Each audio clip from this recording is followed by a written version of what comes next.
எல்லோருக்கும் வணக்கம். என்னோட சேனலுக்கு உங்களை வரவேற்கிறேன். நாங்கள் இன்றைக்கு ஒரு ஹெல்த்தியான சப்பாத்தி என்னென்று செய்கிறதுன்னு சொல்லித்தான் பார்க்க போகிறோம். வாங்க வீடியோக்குள்ளே போகலாம். நான் இன்றைக்கு ஒரு க்ரீன் சப்பாத்தி தான் செய்ய போகிறேன். அதுக்கு நான் என்னென்ன எடுத்துருக்கிறேன்னு சொல்லி சொன்னால், ஒரு கைப்பிடி அளவு, ஒரு கைப்பிடியை விட கூட மல்லியிலே எடுத்து க்ளீன் பண்ணி கழுவி வச்சுருக்கிறேன். இதில் 4 பல்லு பூண்டு எடுத்துருக்கிறேன், 2 பச்சை மிளகாய் எடுத்துருக்கிறேன். நீங்கள் சின்னாக்கள் இருக்கிற வீட்டுக்கு செய்கிறீங்கன்னு சொல்லி சொன்னால் பச்சை மிளகாய்க்கு பதிலாக மிளகு போட்டு செய்யலாம். பச்சை மிளகாயை தவிர்த்துட்டு இதில் ஒரு காப்பாதி பெரிய வெங்காயம், ஒரு வெங்காயத்தில் 4 பிரிச்ச ஒரு பங்கு, அதை சின்ன சின்ன வெட்டி வச்சுருக்கிறேன். இது தேவையான அளவு உப்பு. இது கொஞ்சமாக சின்ன சின்ன எடுத்து வச்சுருக்கிறேன். அதோட நான் இந்த சப்பாத்திக்கு தேவையான அளவு மாவையும் எடுத்து வச்சுருக்கிறேன். நான் இதுக்குள்ளே 3 கப் மாவு எடுத்து வச்சுருக்கிறேன். நான் இப்போ இதுக்குள்ளே உப்பை மிக்ஸ் பண்ண போகிறேன். எடுத்து உப்பை போட்டுட்டேன். இப்போ நான் என்னென்னு சொல்லி சொன்னால், இந்த எடுத்து வச்சிருக்கிற இந்த மிச்சம் எல்லாத்தையும், உப்பு தவிந்த மிச்சம், சீரகம், மல்லியில, வெங்காயம், வெள்ளைப்பூடு, பச்சை மிளகாய் ஆப்ஷனல் தான். உங்களுக்கு விருப்பம் வேண்டாம் போடுங்க, விருப்பம் இல்லாட்டி விடுங்க. எல்லாத்தையும் பிளெண்டரில் போட்டு நல்ல பைன் பேஸ்ட்டாக அரைச்செடுக்க போகிறேன். நான் தண்ணி சேர்க்காம தான் அரைக்க போகிறேன். ஆக பேஸ்ட்டாக வர இல்லைன்னு சொல்லி சொன்னால் கொஞ்சமாக நீங்கள் தண்ணி விட்டு அடிச்செடுங்க. இப்போ நான் உள்ளத்தையும் அடிச்செடுத்துட்டு எப்படி இருக்குன்னு சொல்லிட்டு காட்டுறேன். அதுக்கு பிறகு நாங்கள் என்ன செய்யறதுன்னு சொல்லிட்டு பார்ப்போம். இப்போ எங்களோட கொத்தமல்லியில் எல்லாத்தையும் போட்டு நான் பேஸ்ட் ஆக்கி எடுத்துட்டேன். இப்போ இதை நாங்கள் எடுத்து வச்சிருக்கிற சப்பாத்தி மா உப்பு கலவைக்குள்ள நான் இதை சேர்க்க போகிறேன். நான் கொஞ்சமும் தண்ணி போடாமல் தான் அரைச்சேன். பார்த்தீங்கன்னு சொல்லிச்சுன்னா தெரியும், அந்த கழுவுனதில் இருந்த மிச்ச தண்ணியும் வெங்காயம் வெள்ளைப்பூல இருந்த தண்ணியும் தான் சேர்த்து பேஸ்ட் ஆகி வந்திருக்குது. ஆக தண்ணி சேர்த்தோம்னு சொல்லி சொன்னால் அப்புறம் தண்ணி சப்பாத்திக்கு சேர்க்குற டைம் கஷ்டமாக போடும். அதுக்காண்டி நான் அறவே தண்ணி சேர்க்காம தான் இப்போ எல்லாத்தையும் சேர்த்துட்டு நான் நல்ல வடிவாக எல்லாத்தையும் சேர்த்து கலந்து விட போகிறேன். எல்லா பக்கமும் மாவோட இந்த கலவை கலக்கிற மாதிரி. இப்போ பார்த்தீங்கன்னு சொல்லி சொன்னால் தெரியும், சாடையாக இப்போவே பச்சை கலர் தெரியுது இதுக்குள்ளே. நான் இப்போ இதுக்குள்ளே என்ன செய்ய போகிறேன்னு சொல்லி சொன்னால் கொஞ்சமாக தேங்காய் பால் சேர்க்க போகிறேன். உங்களுக்கு விருப்பம்னு சொல்லி சொன்னால் நீங்கள் தேங்காய் பால் சேர்க்கலாம், இல்லாட்டி சேர்க்காமலாம். தேங்காய் பால் சேர்த்தா கொஞ்சம் டேஸ்ட் கூடவே இருக்கும். கணக்கே இல்லை, கொஞ்சமாக தான் சேர்க்க போகிறேன் நான்.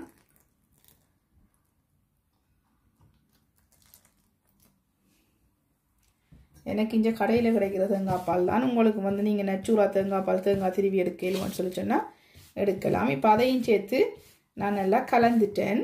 இப்போ நான் அடித்த பிளெண்டருக்குள்ளே கொஞ்சமாக அந்த பச்சை கலர் எங்களோட கலவை இருக்கு, அதுக்குள்ளே கொஞ்சம் தண்ணி ஊற்றி அதையும் இதுக்குள்ளே சேர்த்து வர்றேன். கழுவி இதுக்குள்ளே எடுத்துட்டேன் அதையும். இப்போ அதையும் சேர்த்து கலந்து விடுவோம். கலந்துட்டு இப்போ நான் என்னன்னு சொன்னால் இதுக்குள்ளே தண்ணி சேர்த்து கொஞ்சம் கொஞ்சமாக சப்பாத்தி மாப்பதத்துக்கு கலந்து பிசைஞ்செடுக்க போகிறேன். ஆனால் நான் இதுக்கு நார்மலாக பச்சை தண்ணி சேர்க்காம கொஞ்சம் இளஞ்சூடான கை பொறுக்கக்கூடிய அளவு தண்ணி சேர்த்து தான் இப்போ மா பிசைய போகிறேன். அப்படி பிசைஞ்சோம்னு சொல்லி சொன்னால் கொஞ்சம் நல்லா சாஃப்டாக வரும்மா. இப்போ பிசைஞ்சிட்டு அப்படி இருக்குன்னு சொல்லிட்டு நான் காட்டுறேன். இப்போ பார்த்தீங்கன்னு சொல்லி சொன்னால் தெரியும், நல்லா சப்பாத்தி மாவை நான் ஒரு 5 நிமிஷம் நல்ல வடிவாக பிணைஞ்சு எடுத்துட்டேன். இப்போ நாங்கள் இதை அப்படியே இந்த ஒட்டாத பதத்துக்கு வந்துட்டுது. இதை இப்போ நாங்கள் ஒரு நல்லா அடிச்சு பிசைஞ்சு இந்த கையில் ஒட்டாத பதத்துக்கு எடுத்தாச்சு. இப்போ இதை நாங்கள் ஒரு 10 நிமிஷம் இல்லாட்டி 15 நிமிஷம் கொஞ்சம் மூடி வைக்க போகிறோம். அதுக்கு பிறகு தான் சப்பாத்தி சுட போகிறோம். 10-15 நிமிஷத்துக்கு பிறகு சப்பாத்தியை சுட்டு அப்படி இருக்குன்னு சொல்லிட்டு பார்ப்போம். நான் இப்போ இதை மூடி வைக்க போவேன்.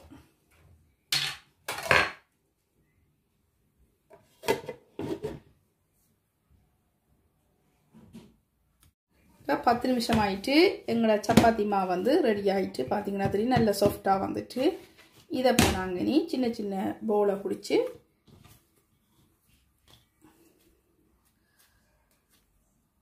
இப்படி குட்டி குட்டி போலையாக பிடிச்செடுக்க போகிறோம். எல்லாத்தையும் பிடிச்செடுத்துட்டு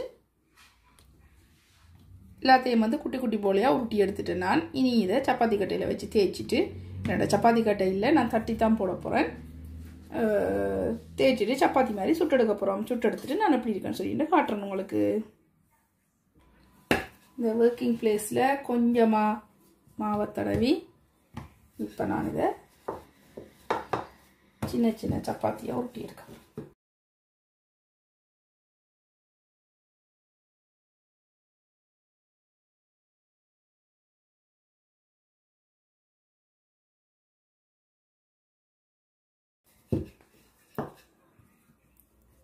எனக்கு வட்டமெல்லாம் வராது, ஒரு ஷேப்பில் வரும் சப்பாத்தி.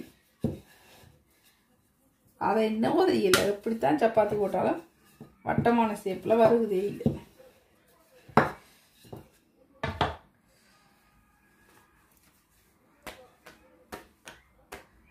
பார்த்தீங்கன்னு சொல்லி சொன்னால் தெரியுதோ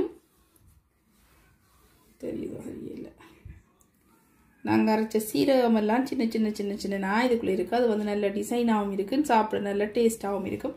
இப்படியே எல்லாத்தையும் நான் தேய்ச்செடுத்துட்டு அப்படி இருக்குன்னு சொல்லிட்டு காட்டுறேன். சப்பாத்தியையும் நான் வந்து இப்படி தேய்ச்செடுத்துட்டேன். வட்ட டிசைனாக வராது இந்த சப்பாத்தி எல்லாம், வேறு டிசைனாக வரும். என்னவோ தெரியல, எனக்கு ஒரு நாளுமே சப்பாத்தி சரியாக வருது இல்லை, ரவுண்ட் ஷேப்பில் இப்படித்தான் வருது. இனி நாங்கள் இதை சுட்டெடுப்போம்.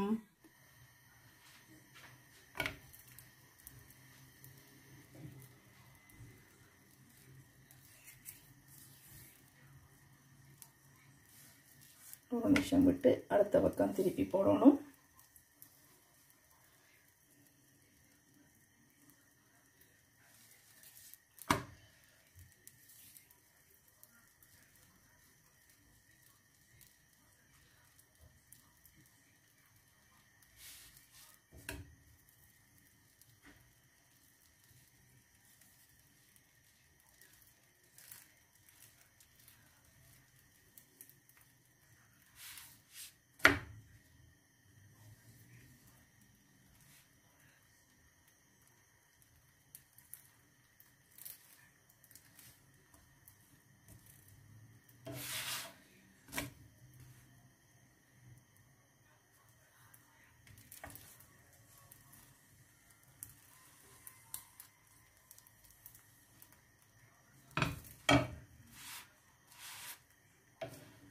இது நார்மல் சப்பாத்தி மாதிரி பொங்கி வராது. என்னன்னு சொல்லி சொன்னால் நாங்கள் கணக்கு இதுகள் சேர்த்துருக்கிற வழியா, அதால் ரெண்டு பக்கமும் நல்லா அப்படி பொன்னிறமாக அப்படி சின்ன சின்ன நார்மலாக முருகி வர மாதிரி ரெண்டு பக்கமும் முருக விட்டு எடுத்தோம்னா சரி. ஆனால் நார்மலாக இருந்தால்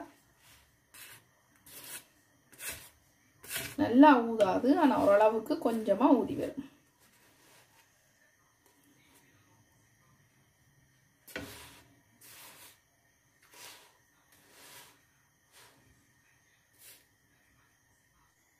நாங்கள் இப்படியே எல்லா சப்பாத்தியையும் சுட்டெடுத்துட்டு உங்களுக்கு காட்டுறேன்.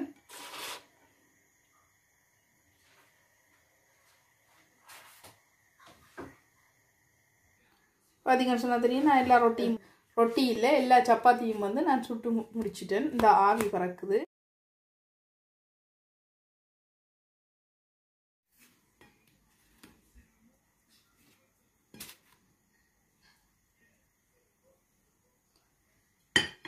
இதுக்கு